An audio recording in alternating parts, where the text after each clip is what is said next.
Growth. Joining us now to talk about the market's volatility, Allianz Chief Economic Advisor Mohamed El-Erian. I guess we both have ideas about COVID, Mohamed. I'm not sure we should, either one of us really are that much more valid than other people, but you are a genius at all things Fed related. So that's the latest thing you've been writing about. So let's assume some of it was based on what Powell said yesterday, and we can talk about the virus at the end if you want, but your point, and you just recently wrote a piece on this, and I'd like you to explain it, that bad things happen when finance front runs the economy. And it's simultaneous right now, and people are embracing it, but it could turn out badly. Could you go into that, please? Yeah, Joe, at some point, whatever finance does has to be validated by the real economy. Finance adjusts more quickly than the real economy. It anticipates the real economy, but at some point it has to be validated by. And what we've seen over the last 10 years, that all that's validated is more leverage, more debt.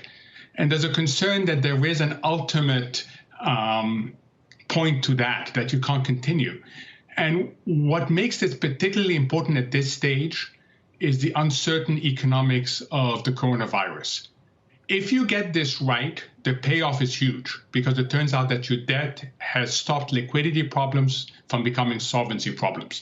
If you get this wrong, not only do you end up in a big mess on indebtedness, but you harm the real economy and you harm society in a fundamental way. So that's why this is a particularly important moment. And it's playing out in the marketplace on a day-to-day basis, Joe. Fiscal or Fed is more concerning to you in terms of the explosion and in the amount of money sloshing around? Is it, I mean, our national debt, what is it, 23, 24, something like that? We didn't, when it went over 20, we were, and then there's unfunded liabilities, Medicare, things like that, Social Security. But then you got the Fed's balance sheet. You add it all up, and if rates go up, it could be a problem, could it not?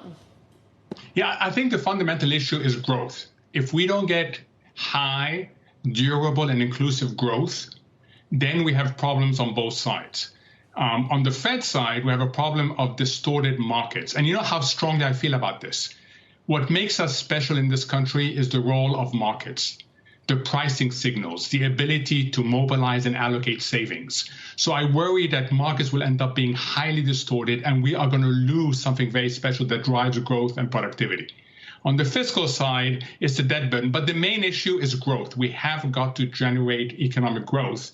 And so far, we haven't yet transitioned to that phase.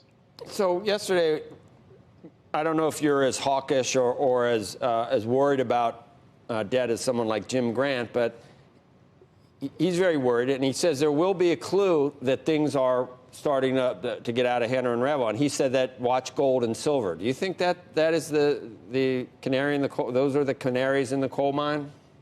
So I watched that interview. I think his thinking is that if debt becomes too high, then people lose confidence in Treasury. And then the only hedging mechanism at that point is gold and silver. My main focus is growth, not debt.